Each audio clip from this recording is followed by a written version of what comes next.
Hi, you're listening to Stefan Livera Podcast, a show about Bitcoin and Austrian economics. Today, for episode 214, we're talking about why auditing Bitcoin matters. Why won't the supply ever actually reach 21 million, and which coins have already been lost? Pierre Rochard of Kraken and Fabian Jahr, Bitcoin Core contributor, join me on the show to talk. This show is brought to you by Swan Bitcoin, the best place to auto-stack your BTC in the US with incredibly easy setup and low fees. I really appreciate that Swan is Bitcoin only and they're dedicated to Bitcoin education. Go to swanbitcoin.com/Livera to get $10 of free Bitcoin when you start stacking with Swan. And Swan has some news to share. They've had massive demand for daily buys since the day they launched the service. One of the big positives of regular recurring buys is smoothing out price volatility, so buying daily will catch those dips even better than buying weekly. There's a limited number of spots in the daily buys beta, so head over to swanbitcoin.com/dailybuys to get into the beta. Nox is a Bitcoin custodian dedicated to ensuring their insurance protection covers the full value of their customers' assets. For example, suppose a fiduciary wants to hold $250 million of Bitcoin with Nox. Nox will seek to obtain $250 million of insurance dedicated exclusively to that account and adjustable to volatility. No fractional coverage or narrow scope. Insurance for what it's worth, a tool to transfer risk. And check out my recent episode with Alex Daskalov of Nox. If you're a Bitcoin company, investment fund, trust, or family office, check out Nox for your insured custody, noxcustody.com. And finally, Unchained Capital, Bitcoin native financial services. Unchained are doing great work to make multi-signature accessible. If you are thinking about your Bitcoin security, why not consider going from zero to multi-sig with Unchained? Now, you can either build it yourself with no setup or storage fees, or if you want assistance, there's a Vault Concierge onboarding package where you can have hardware wallet devices mailed to you and have guided setup calls to build your vault together.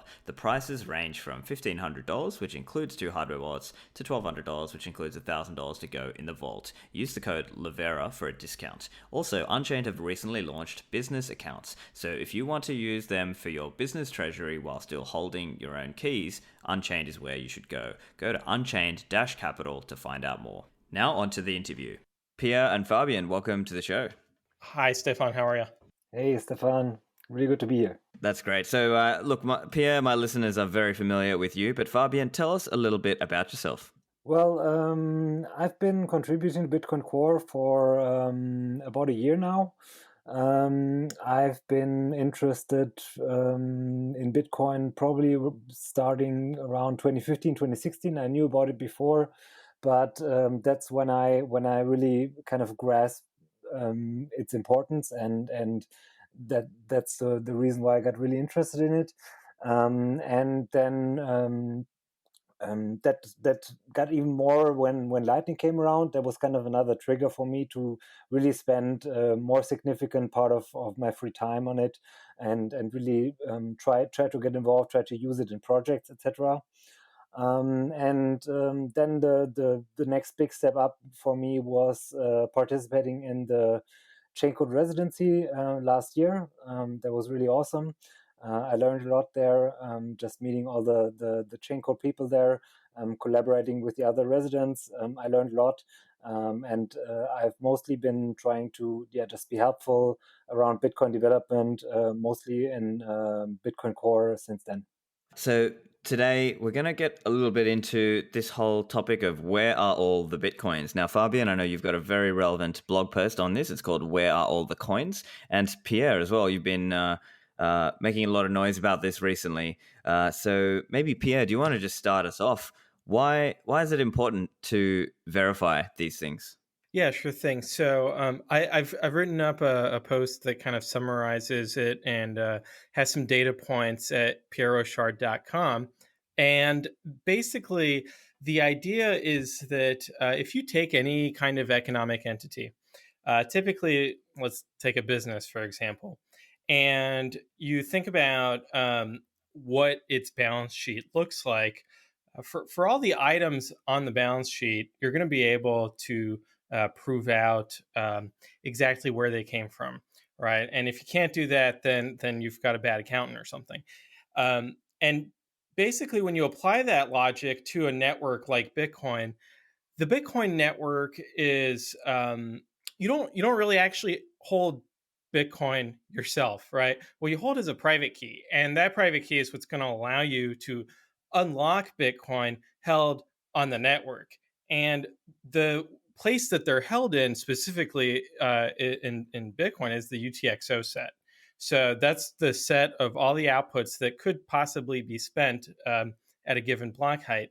And so, in a way, the Bitcoin network, the way I describe it is it's actually issuing a liability, right? And so the Bitcoin network owes you the it, I don't know how to word it in a really good way, but owes you the ability to transfer Bitcoin, to unlock Bitcoin if you provide a valid input inside of a valid transaction, that has a high enough fee to get mined.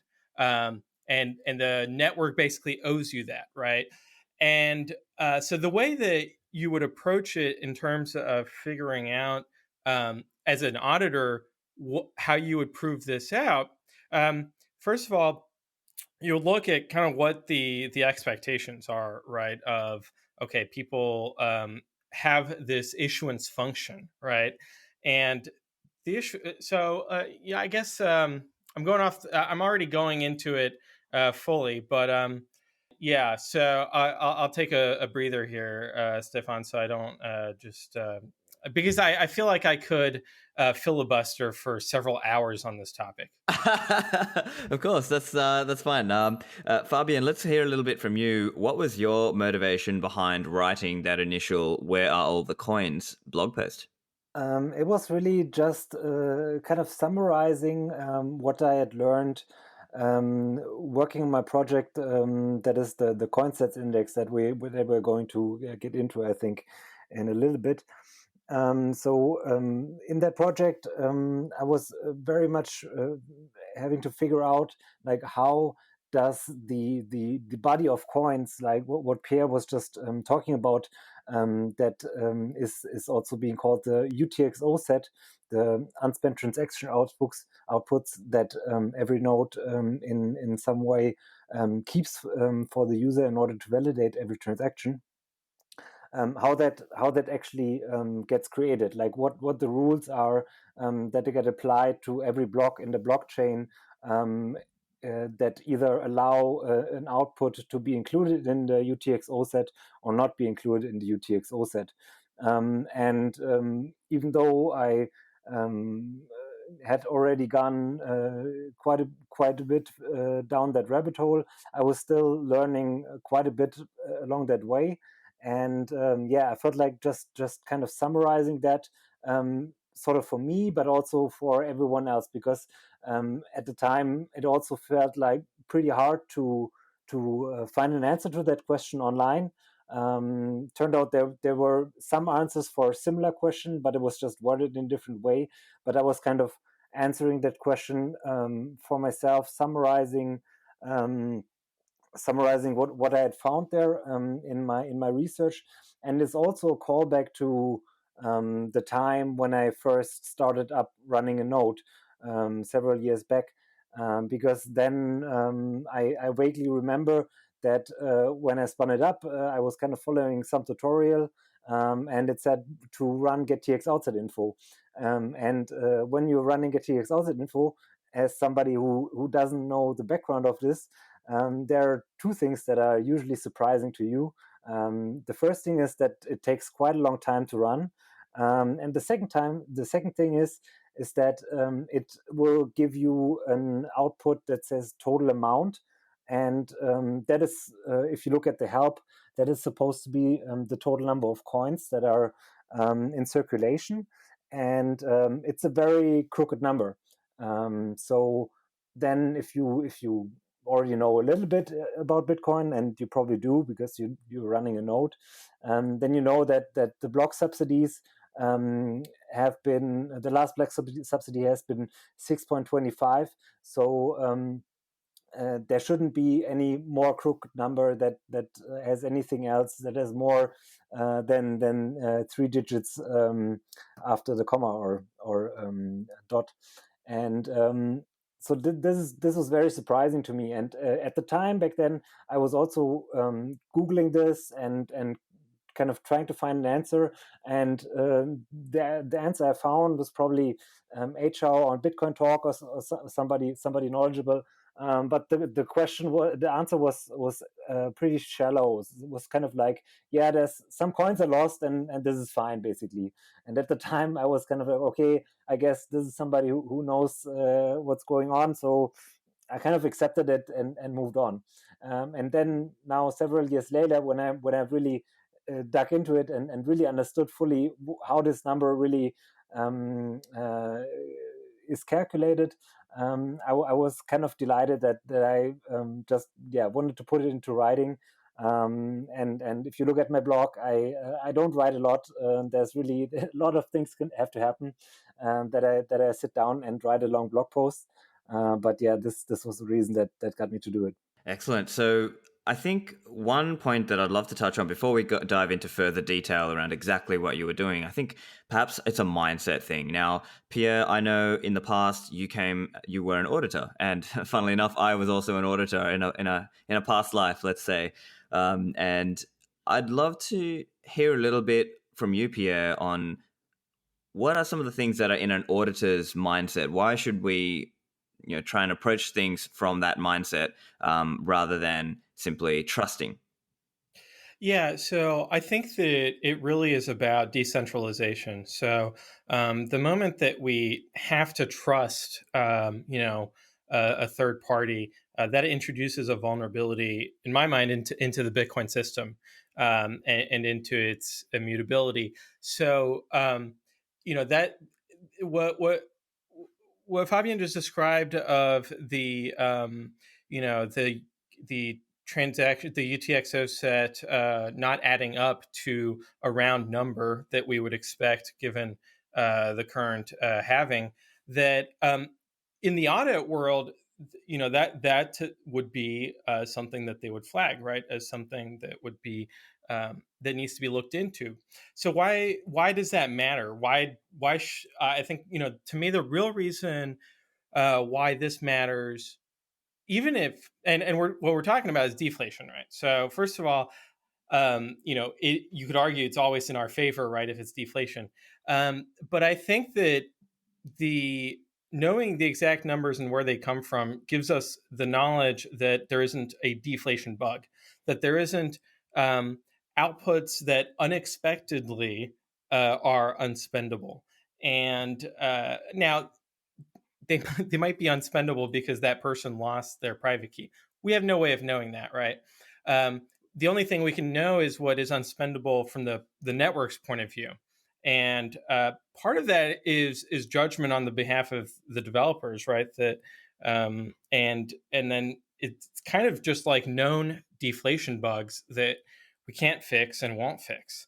And that's totally fine. What we don't want is someone to think that they have a spendable output and then for them to try to spend it only to find out that the network won't let them spend it, right? That in fact, they don't have access to those coins, which would be a really bad situation.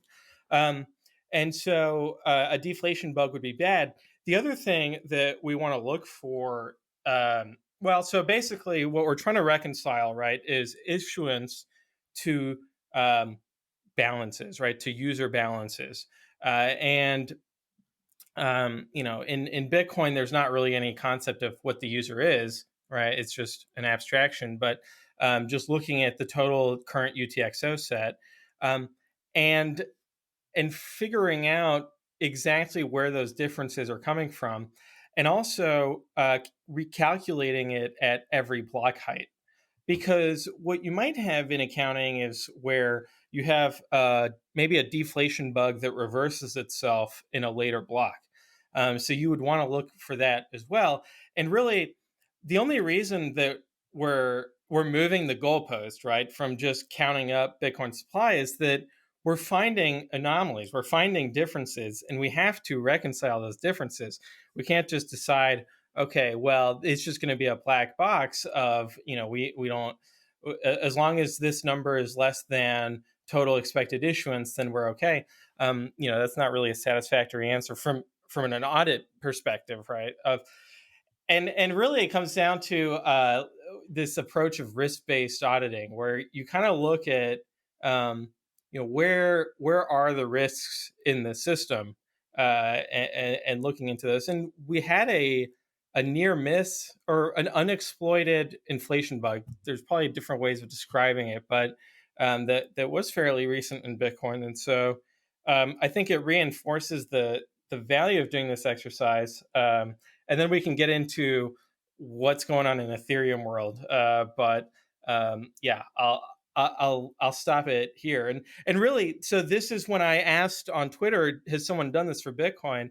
And I got pointed to the Coin Stats Index, and that's kind of where I was able to really bribe Fabian into updating Coin Stats Index so that I could do the math I'm talking about here of adding up total issuance to Utxoset. So Pierre, actually, it's probably a good point now to talk a little bit and contrast Bitcoin with Ethereum. So there was some recent, back and forward on Twitter around what is the supply of Ethereum, and some of the initial answers were things like, "Oh, just trust the block explorer, trust the online websites." And do you want to just tell us a little bit about that and whether that is a satisfactory answer or not? Yeah, sure. So basically what happened was Eric Wall, I think is his name. He's a cryptocurrency researcher. He made the offhand remark on Twitter that Ethereum proponents are better than Bitcoin proponents. I forget what his exact wording was, but it was basically along those lines, that they can better explain the value proposition for Ethereum, and are more technically savvy than Bitcoin users. And so Michael Goldstein himself, Bidstein, the memester, replied asking how many Ethereum users know how to add up the total supply of ETH themselves, right? Not trusting a third party. And that's when people realized that there actually isn't a script handy laying around on GitHub to even do that, and that all of the code that would allow one to add up total ETH supply at that point was actually proprietary, and run by data providing companies, right? Trusted third parties. There's no, and even though you could run an Ethereum node, and in theory you could write the code to query it, right? That's what these third party data providers are doing. But nevertheless, that code just didn't exist in the open source community, which we can get into whether that's.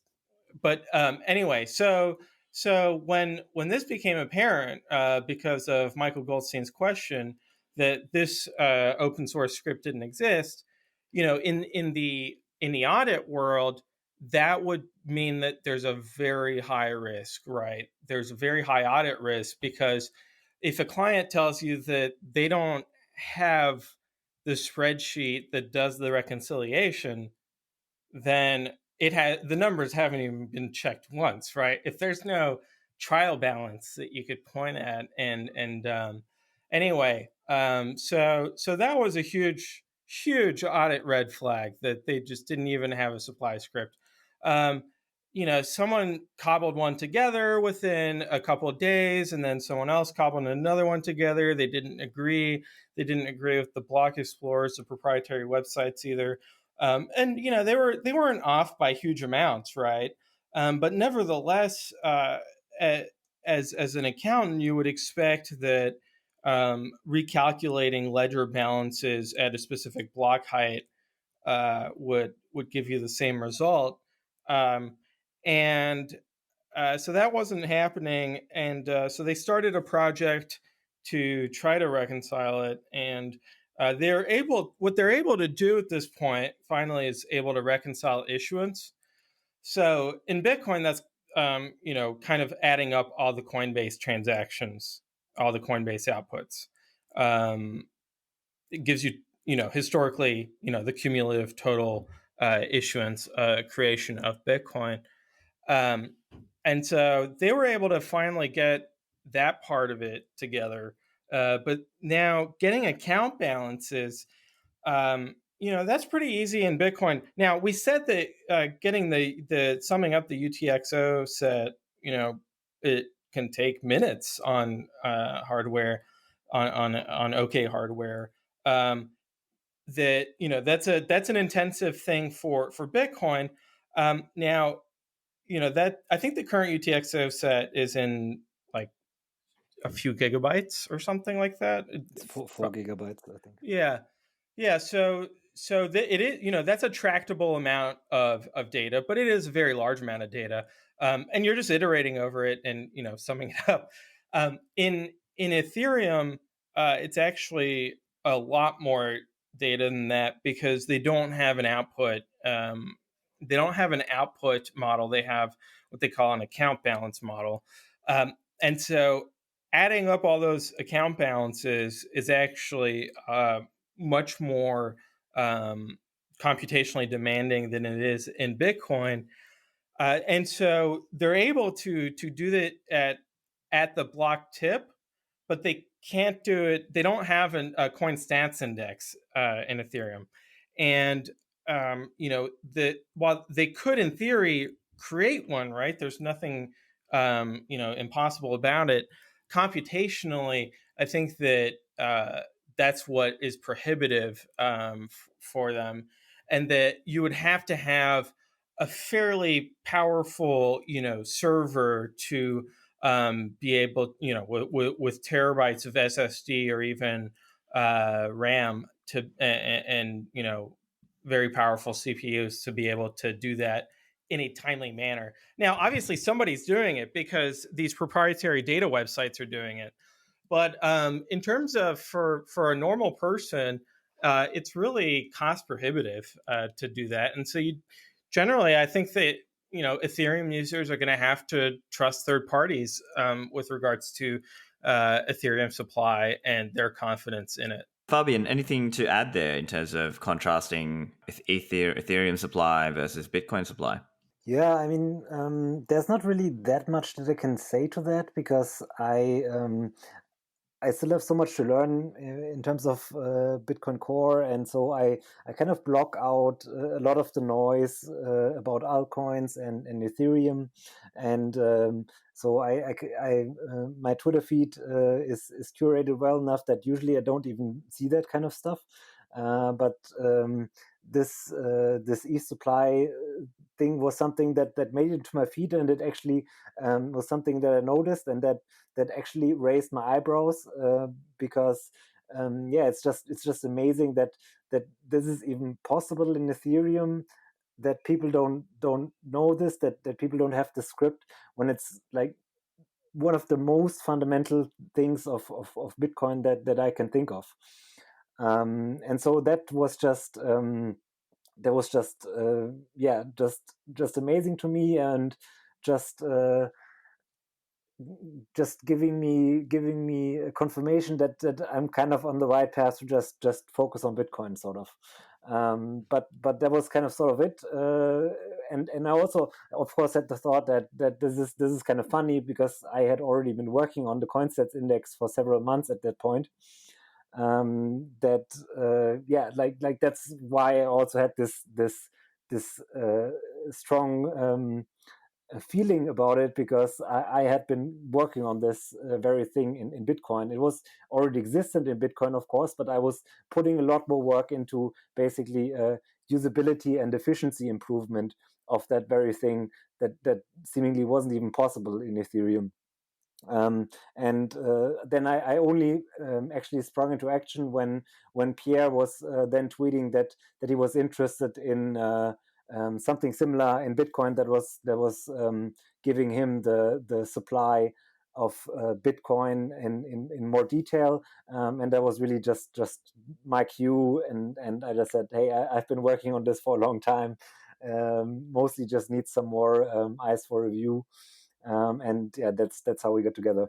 That's a really cool story. I think to the comments around Ethereum, I think I don't know, maybe the Ethereum people, I mean, obviously the Ethereum people might disagree, but to us, for me, as a relative outsider, it seems to me that the Ethereum people don't really know what they're about. Whereas in Bitcoin, we know what we're about. We want fixed supply. That's so important to us. So maybe if I were to steel man the Ethereum people, that's just not that's not their priority, I guess. I don't know. But anyway, let's Well, focus hold on. back to, Okay, yeah, go I on. do want to respond to that, right? So that's fair, right? That they say, okay, Bitcoin is digital gold, so you're interested in that supply.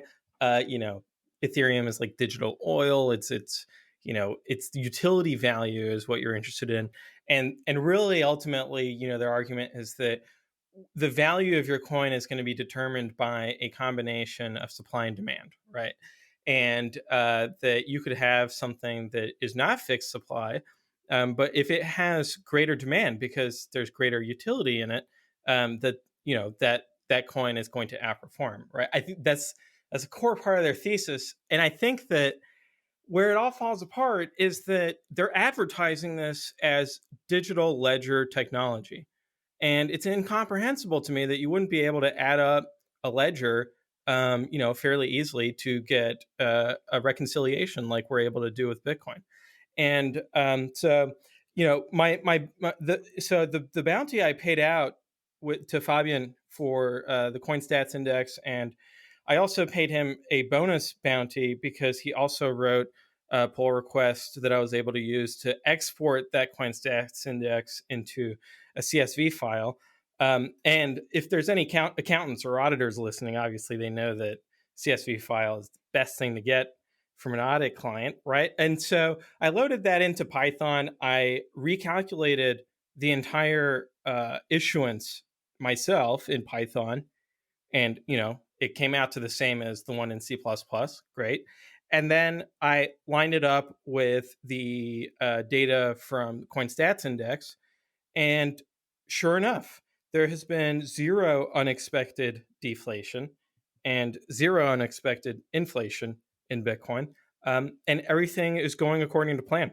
That's awesome. Let's jump further into those numbers around Bitcoin. So I think one of the first things people learn about Bitcoin is, hey, it's got a supply of 21 million. But an interesting fact that came from your article, Fabian, is that it's not actually going to be 21 million exactly. So can you tell us why that is? Yeah. So maybe since you're asking about the 21 million, one thing that I also need to say is that I'm not writing about in my article is that even if none of the other things that we're talking about that have already sort of let's say that they've gone wrong, like something is if that's wrong, that something is excluded from the Gettxoutset, then we would still never have ended up at 21 million. And that's just one small thing to know is that the block subsidy that gets smaller with every halvening eventually will end up dropping below 1 Satoshi. And that is expected to be happening around 2140. And that is something that would have been very complicated to implement. So the what actually happens is that the supply gets cut off at that point, and the total supply that kind of all block subsidies that we're building towards is 20 million. I wrote this down: 21,999,999.9796 Bitcoin. So that's the first kind of smart fact to know why there will never be 21 million.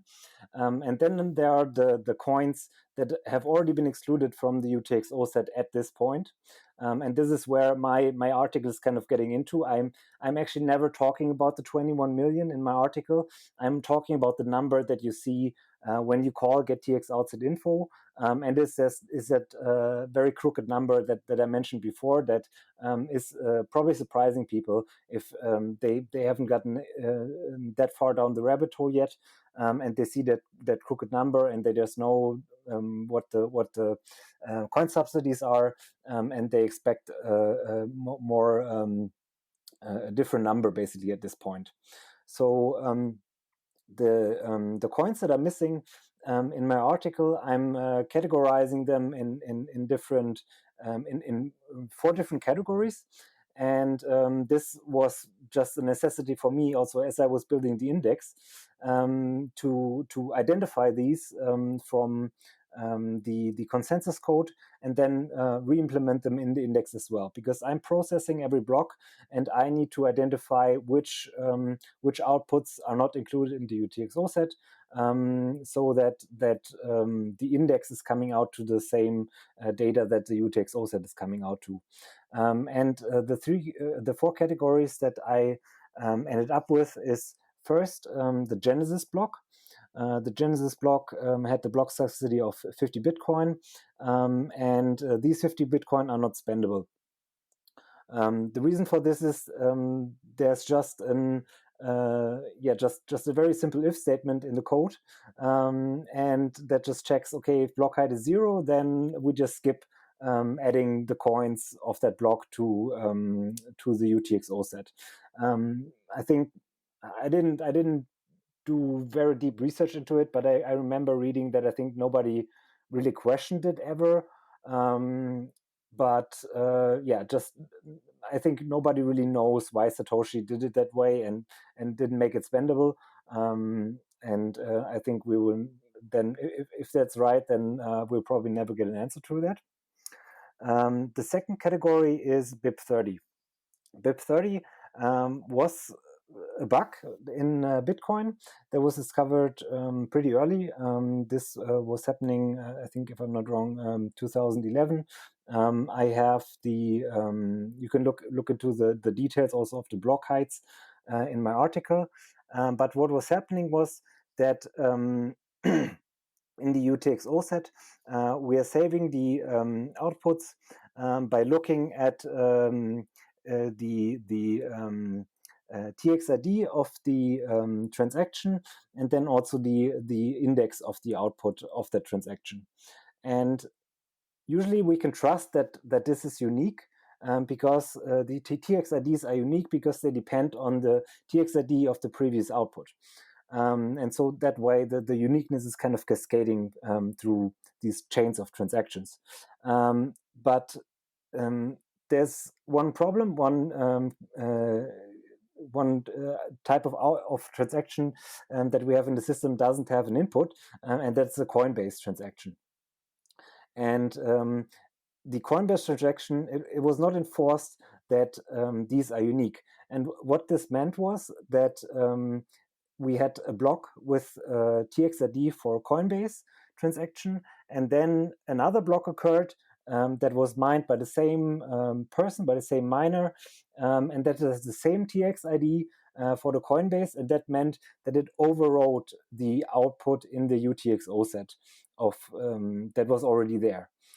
This happened twice, and so this is how we lost another 100 Bitcoin. That miner lost 100 Bitcoin from that. And then there was a hard-coded fix for that in the code. I also have the links to the specific lines in the consensus code. And there is the block heights and the block hashes of these very specific blocks are still hard-coded in the code base, where to ensure that this is kind of an exception in the consensus code. For these 2 blocks, it is okay that their Coinbases are excluded from the UTXO set. But this is never going to happen in the future because that bug has been fixed since then. And then you got op returns as well, right? Yeah, exactly. Then op return, very famously, an opcode with which you can embed arbitrary data in not in the UTXO set, but in the blockchain. And these outputs are not spendable, and that means it's also logical that they are not included in the UTXO set. And then the last one is maybe the trickiest one to wrap your head around, or at least if you look at the code, it seemed for me that way, because it is really describing something that is not that is not there. So this is unclaimed miner rewards. So we have been talking about the block subsidy. The block subsidy is what we are always talking about when we mean these 50 Bitcoin and then 25 Bitcoin and then 12.5 and now 6.25 that are given as a reward to the miner. But really, the block subsidy is not the full reward, and it's not the full amount that the Coinbase transaction has, because in the Coinbase transaction, in the output, are also included the fees, and this is also included in what we mean is the miner reward. And so what you have to do, what kind of your obligation is as a miner when you mine a block, is that you look at the whole block, and you look at the block subsidy that you will get at the current time, and you add all the fees that you get from all the transactions in a block together with the block subsidy, and that is the total reward that you will get from that block if you happen to be lucky and mine it. And so this is not like now, of course, everyone knows how this works, and miners have functional software to do this. But in the earlier days, this was not the case, and probably people were playing around with some custom scripts to build blocks, maybe trying to make it more efficient, and that led to the fact that there were Coinbase transactions created that had smaller reward than they actually could have gotten from the whole block. So there are some examples that I didn't know these examples because I haven't been around at the time, but Peter Willer listed these in an article himself, where minor rewards haven't been claimed, and since these are just not there, they will never be spendable because they are not included in the Gettxoutset because the amount of the output was too low, and the software, the consent software, doesn't error on this. It still says, okay, the block is fine, even if the reward is smaller. The validation logic just looks at that the miner reward is at least, or is not higher than the total miner reward that the miner can claim. Yeah, really interesting stuff. So it's kind of like through these different, mainly through those four categories, there are it's something on the order of 2.3 million sats that will never be created, or less. It's going to end up being less than the 21 million eventually once we get there in over 100 years. And there's some interesting trivia as well around some of those unclaimed miner rewards. So essentially, as you were explaining, Fabian, miners can claim up to this amount, and some of them have made a mistake and accidentally claimed less. And I think in one case, there was a miner, I think this was like an early Bitcoin user, Mid Magic, who intentionally claimed less than the full amount. I mean, this was early days as well, but it was just a funny little story to read into. Yeah. And to be honest, I'm not sure if I got this right. When you said 2.3 million sats, did you mean the total missing amount of where the coins are? Because these are 183 Bitcoin. I'm not sure what number you were referring to. Oh, sorry. Yeah, you're right. Actually, yeah, it's 183 in terms of the lost or not claimed coins, and then the 2.3 million sats is just the high level that is not even 21 million. Yeah, exactly. Yeah. Yeah, Oh, so it would be, now, I guess, now I understand what really you it would be mean. the combo of those. Yeah, so it'd be like got to do this right. So the 183 that you're saying have been lost or not claimed, and then plus that kind of 2.3 million sats or whatever, that it was never going to be that 21 million anyway. All right, so let's get into Bitcoin Core and checking the coins. So maybe Pierre, can you tell us a little bit about Gettxoutset info? What is that, and why should we use that? Yeah, so that's going to add up the current total sum of UTXOs at the current chain height. So if that's the number you're looking for, then you it's at the tip of your fingers, right? Now, what is that useful for, right? Because arguably, people losing their private keys eclipses this number. Well, we have no way of knowing that, right? Satoshi could come back tomorrow and spend his coins. So, the argument there is that economic agents don't really need to know what the current total money supply is at any point in time, because really it's well, okay. So anyway, yeah. Let's see, where were we? Yeah, sorry, the UTXO-set. All right, so really what I wanted to find was historical UTXO-set data, and that's hard to do without doing exactly what Fabian had been working on with CoinStats Index. And I think that adding more indices to Node software is going to increase the number of users ultimately, because there's just more data available to them through the API. Maybe Fabian, can you tell us a little bit about what you're achieving with CoinStats that goes above and beyond what Gettxoutset is doing? Yeah, so as Pierre said, the Gettxoutset info call is all right to give you the statistics on the current UTXO set. And at the very least, you can look at that number and you can maybe do a small calculation on your calculator to see what the total block subsidies should be now, and you can see that the total amount that you see from Gettxoutset info is smaller than that, and so at least there hasn't been any inflation beyond what the current supply schedule gives you as the total number that should be out there. But there are a few things, as we both have mentioned before, from Gettxoutset info that are sort of missing, and that I'm looking to add with the index.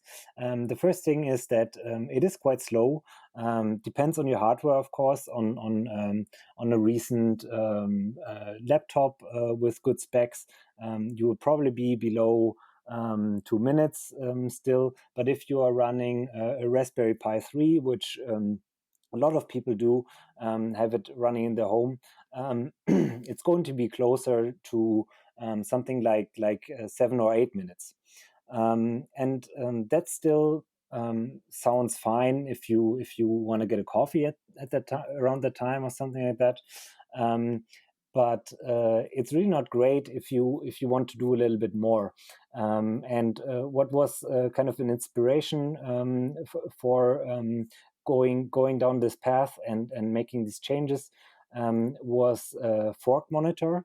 And Fork Monitor.info is running some nodes and giving some stats on these nodes. And one thing that they do very prominently is they continually track the total supply of the of Gettxoutset info. And in case that number increases in an amount that is not okay, then we know there's an inflation bug, and then this website will be one of the first to ring an alarm bell. I mean, the fact that we would have an inflation bug means that the consensus code has been surpassed. But the Gettxoutset info, hopefully, if that hasn't been affected in some way as well, which would be crazy, that should then show that there are more coins that should be there. And Fork Monitor is running this continuously, as I said, and I don't know what their hardware specs are, but I mean, of course, they don't want to throw money out the window when they don't need to. And what they told me was that when there are blocks coming in very fast, like we're aiming at 10 minutes, of course, in average when a new block should come in. But then if you look at what actually happens is that sometimes we get 3 or 4 blocks at 10 minutes. Of course, this is going to even out in the end some way as well. But at that very moment when we have these many blocks coming in, the node will have a hard time catching up, because the process is going to run on Gettxoutset info, and by the time it has ended, there will be already been another block, or maybe even 2 other blocks, and that is not great. And this also made me realize that we'll have a problem in the future if people will want to do this, because right now we said the UTXO-set is about 4 gigabytes, and when we say, okay, I'm a user of a Raspberry Pi 3 and I run this and it takes 8 minutes, this number of 8 minutes linearly increases with the size of the UTXO set. Now let's say in 3-4 years we've had 2 more bull markets, and also people are more and more people are holding their own coins, controlling their own outputs, and so that means UTXO-set probably will grow quite significantly. And that would also mean that the time to run Gettxoutset info will increase by the same amount. So if it doubles, then all the people that still follow the tutorials like I did back then and run Gettxoutset info, they will have to wait 15 minutes.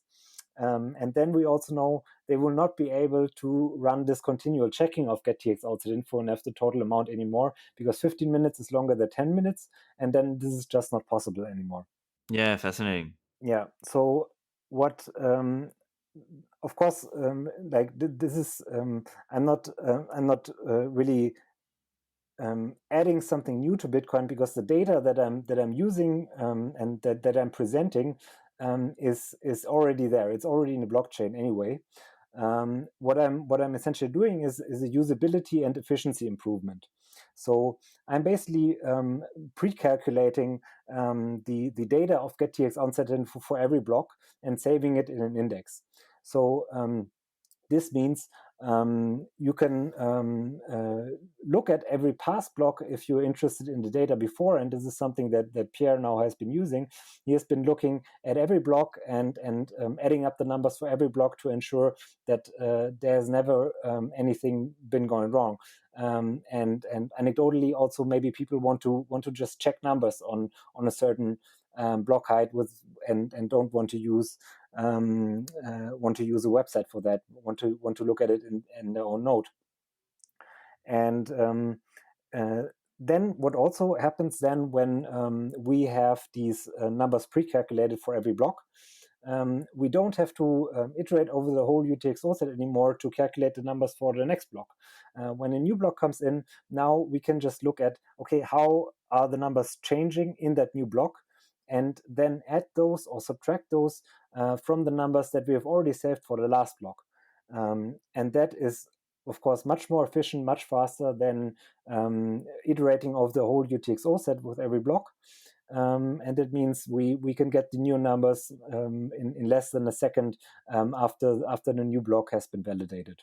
Yeah, have you got anything to add there on the CoinStats index and the review and the process around Bitcoin Core there? Yeah, I just realized something that relating to the fast blocks, there's another form of an inflation bug, which is that the rapid increase in mining hash rate and the 2-week difficulty adjustment have made it such that we're kind of living in the future, or future Bitcoin issuance has been pulled forward, right? Because we've been getting blocks more quickly than every 10 minutes, and so this is something else that we should account for, and we should look at what would issuance be today if it had actually been every 10 minutes. Now you could argue that that's not really expected issuance, because people expect the hash rate to go up. Maybe, I don't know. That's I just realized this though. Thank you. We could call it just Satoshi's schedule. It's actually not sound money. Yeah, this is an inflationary fiat shitcoin. I can't believe it. I'm so disappointed. Oh, well, pack it up, boys. It's all over. Yeah, so this reminds me very much of Safedean's comments around Plan B and stock to flow, and he was saying, oh, but what if you recut the numbers and do it on Satoshi's schedule instead of the actual numbers. But certainly that's an interesting point there. And so in terms of getting CoinStats Index into Bitcoin Core, as I understand, there are multiple components required to make this happen. So Fabian, can you just give us a bit of an update in terms of where this is at currently and what is still outstanding before this can be fully merged in? Yeah, so this touches a bit of a different topic that is very related, but also not really relevant to what we're talking about. But I'll try to just summarize it briefly. So the CoinStats index that I set out to do several months ago, and what caused me to even look at this, first of all, the biggest part of the work initially was to look at the hash function, because one part of Gettxoutset info that we haven't talked about at all right now is a hash of it's called serialized hash, I think, in the output. And what this does, it just serializes and hashes every output in the UTXO set, and then gives you one number. And this can also be kind of a quick check to compare a UTXO set, your UTXO set with somebody else's UTXO set, to ensure that you're in consensus as well. It doesn't really work that well also without the CoinStats index, but yeah, this hash was one of the reasons why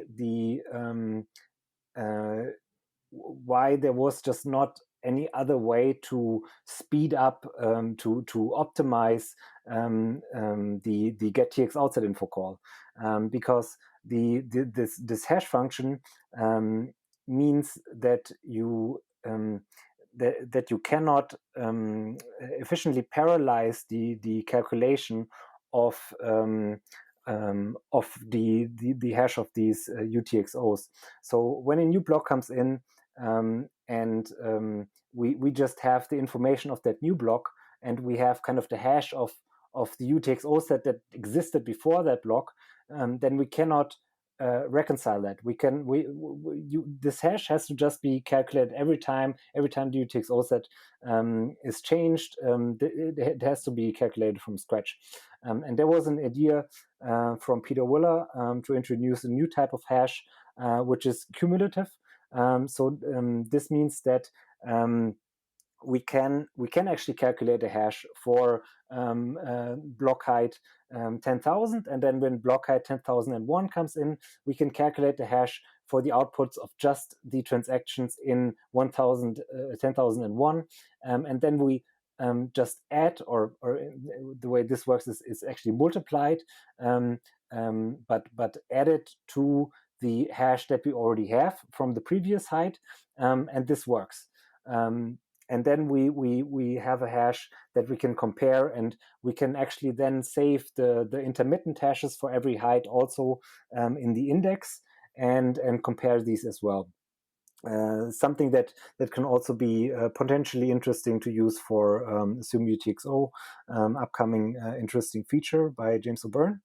And so this is basically the one branch of this development. There, two PRs have been merged. One is the Python implementation of this hashing algorithm, and one is alteration, refactoring, basically, of the Gettxoutset info, where you can exclude the hash from Gettxoutset info, which is just a basic preparation. But also this is being used in what Pierre is using right now. And then following up to this hashing branch, basically, what still needs to be merged is the C++ implementation of this hashing algorithm, which is called muhash, by the way. And then what's coming on top of that is adding muhash actually to Gettxoutset info, so that you can call Gettxoutset info with this muhash calculation instead of the serialized hash calculation. And then on top of that, the muhash will actually be added to the index. And so this is where basically the branches meet. So going back to where we're at right now,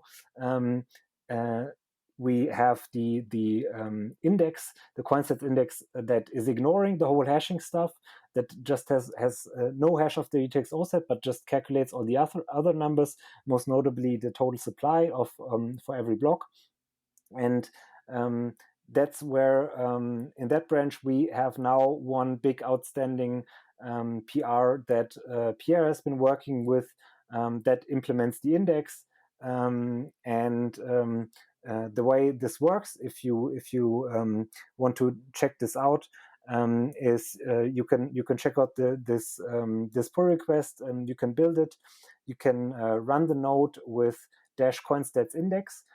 This works very similarly to TX index, so you will both see the progress in the logs, but also you can now call an RPC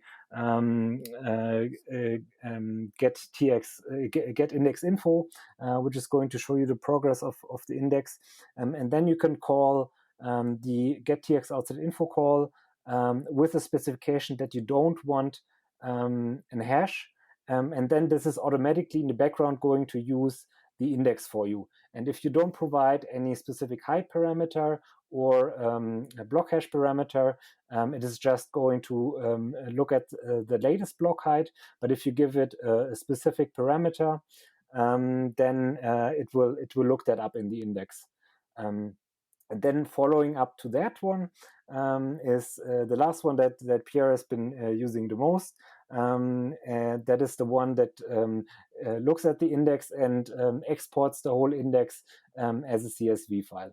Yeah, that's really cool. So we're going to get, hopefully we're going to have these features and be able to run the numbers in additional ways. So I guess, Pierre, from your perspective, is there anything you would like to add? And also, is there anything you'd like to see in terms of future directions here? Yeah, I think that if we look at it from the audit perspective, what I'm seeing is the audit risk go down, right? Because we get a full and complete explanation of all the differences between the issuance and the current ledger balance. And on top of that, we're adding internal controls within the system to make sure that we continue to have the right consensus, right? That we're following the right consensus rules and that there aren't any bugs in any implementations. So this is all very, very good and exciting for Bitcoin, and continues to kind of prove that Bitcoin is unique in that it is provable scarcity, right? That you can run your own node and you can prove yourself without having to trust really, I argue, because of my reconciliation, I'm not even trusting the developers, because I'm recalculating issuance myself, and then in Pandas joining that with CoinStats index. So even from that perspective, I feel like this is a pretty trust minimized audit of the ledger. I think this is also probably the first time anyone's ever done it, like what we're talking about. Maybe outside of proprietary data providers. Yeah, for sure. Well, look, I think this has been a very educational episode. I think it's a good point to wrap it here. But of course, before we let you gentlemen go, where can we find out more about you? So let's start with you, Pierre. Yeah, so go to pierrerochard.com and sign up for my email newsletter, where I'll sporadically send you things. And go on Twitter, go subscribe or follow or whatever to at Pierre_Rochard. Excellent. And Fabian, for any listeners who would like to support you, whether that's GitHub or Bitcoin donations, or they would like to follow you, what's the best place for that? Yeah, I just set up a GitHub donation site, so it should hopefully be approved by the time this airs. So my GitHub username is FJAR, FJAHR. You can also find me on Twitter, but I'm honestly not writing much. I think it's better to maybe check out my GitHub contributions, and otherwise you can find me on IRC in the typical technical channels. And just maybe you briefly mentioned it already, but my blog also doesn't have a lot of action. But if you were interested in what we talked about and you just want to kind of see it again in a little more detail, a little more overview, you can go to my blog, which is also linked from my GitHub. And there is the article where the coins and I put in a lot of work, and I hope it helps people to kind of see that. And particularly I hope it's helpful for people that are interested in getting more technical and diving that little bit deeper that I didn't when I was at the beginning. So I've been linking to parts of the code where specific parts are implemented, and so that you can go in and kind of make that connection as well. Excellent. Well, thank you both for joining me on the show today. Yeah, thanks for having us on. Thank you much. All right, I hope you enjoyed the show, and as always, you can find my show notes at stefanlivera.com. Make sure you are subscribed using a podcatcher application, because I've got a big one coming on Monday with Michael Flaxman. That's it from me. Thanks, and I'll see you in the Citadels.